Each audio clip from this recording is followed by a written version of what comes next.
Hi folks, welcome to Diecast Overhaulin'. For the second part of my tribute build to veteran, I will try to create a Dodge 3/4 ton carrier truck used in World War II. For this project I will be using two Diecast, a Matchbox jungle crawler and a Hotwheels Land Rover Series 3 pickup. This jungle crawler made by Matchbox resembles Dodge wagon. It is nicely done and well proportioned.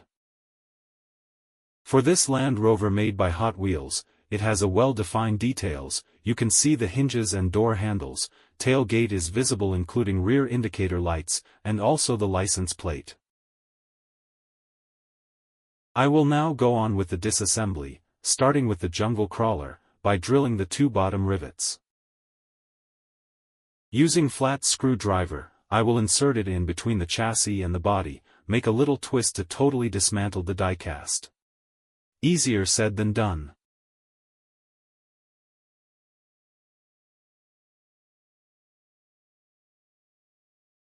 Except for the wheels, it has three parts: body, chassis, interior, and windshield.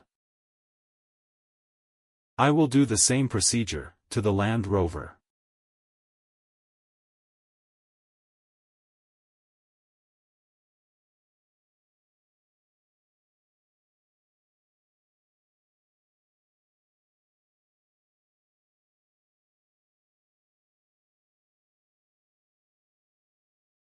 The front section of this jungle crawler is what I need for this project, so I will cut it in half, and start sawing vertical with the B pillar on both sides, and finishing in the top of the A pillar.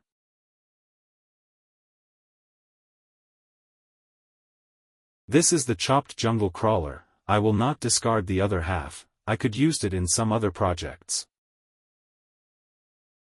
I will put the chopped front section to the interior, and make initial assessment on what parts is needed to be removed and parts that needed to be retained.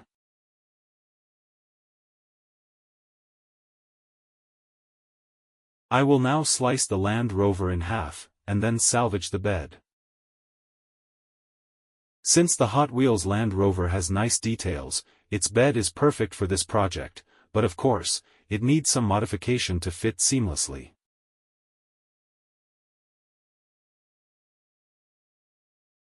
To see where I should start deleting parts, I will do mock-up assembly.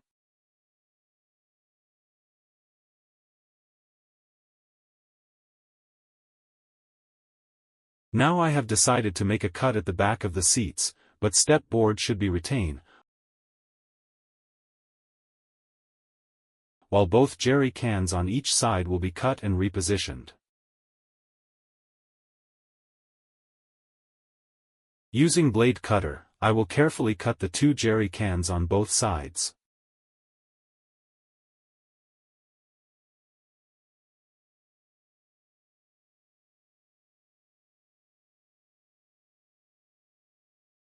Then also cut the bench-like part at the back.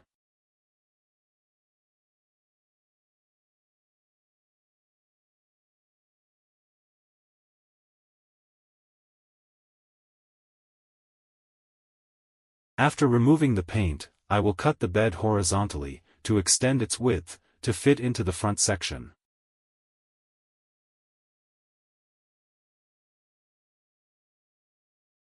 With the use of caliper, I will take the measurement of how much I need to widen the bed, to accommodate the interior segment. I will cut a small pin and place it in between the joint bed, to strengthen the structure.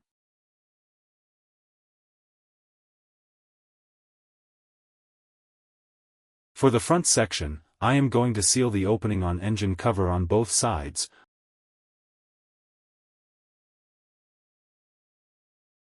I will be using masking tape,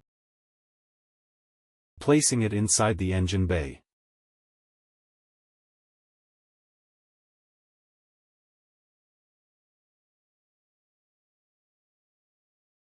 Using a steel epoxy, I will patch the two openings on both sides of the engine cover.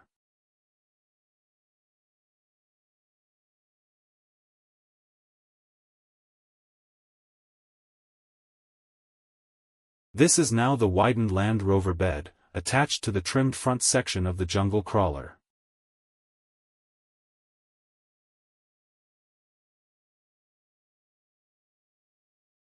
I will again use the steel epoxy to fill in the gap.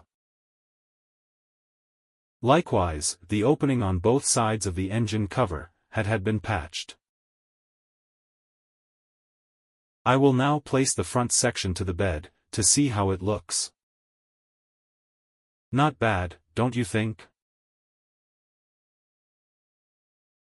Now it's time for me to test if the chassis will still fit after the modification.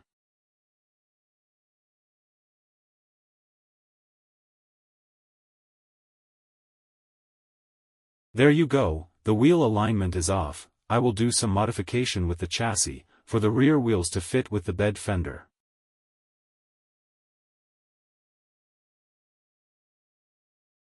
To modify the chassis, I will do a lot of sanding, and also doing build-up using epoxy in the area where the rear wheels will be repositioned.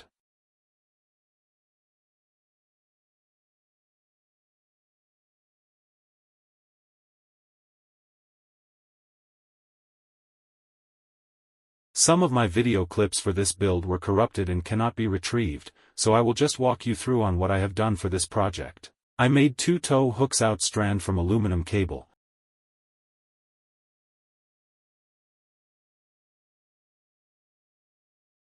I glued the jerry can I remove earlier, and place it on the right side of the passenger side. The stakes are made of popsicle sticks. I cut a portion of light switch and made the floor and seats in the bed. I also made 2 bumpers and rear tow hook from the same aluminum cable strand.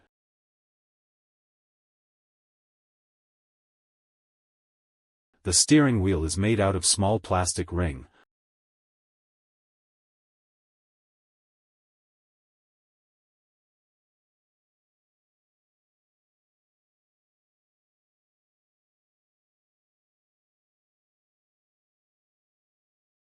The windshield frame is also made from a light switch, and I cut clear plastic bottle of empty mouthwash for the windshield. I took the spare tire from the bed of the Land Rover, and I made axe from plastic and wooden toothpicks. The shovel spade is from fattened and shaped aluminum cable strand. If you like this video, kindly click the like button. And if you enjoy watching, please consider subscribing to this channel for more videos.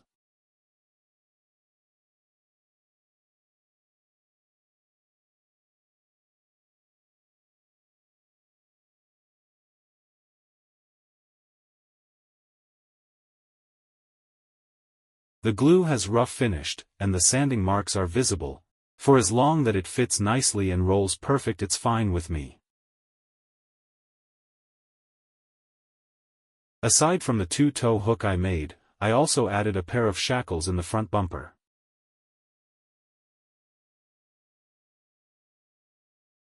This is the front section. I painted the windshield frame first, before I attached the clear plastic windshield, prior to gluing it into the front section.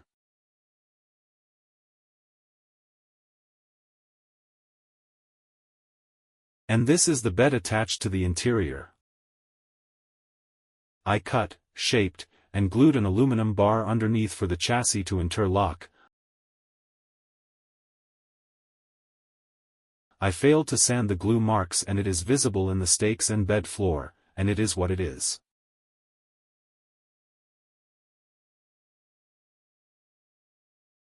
The painted jerry can fits in nicely.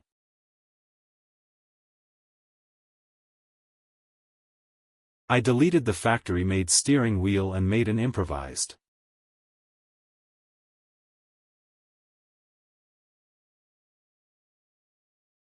I will go on now with the assembly.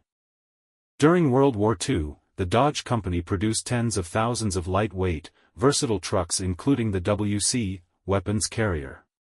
The Dodge G5023 4-ton 4x4 trucks were first introduced in late 1941. The WC series could easily transition into open or closed cab cargo trucks.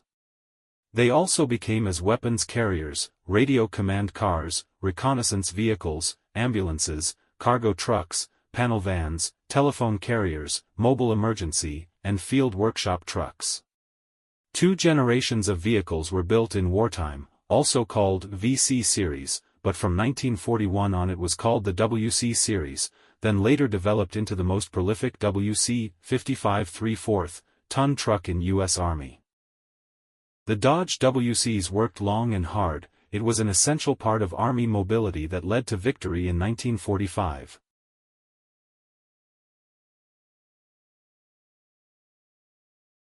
Here it is, my own version of Dodge 3/4 carrier truck.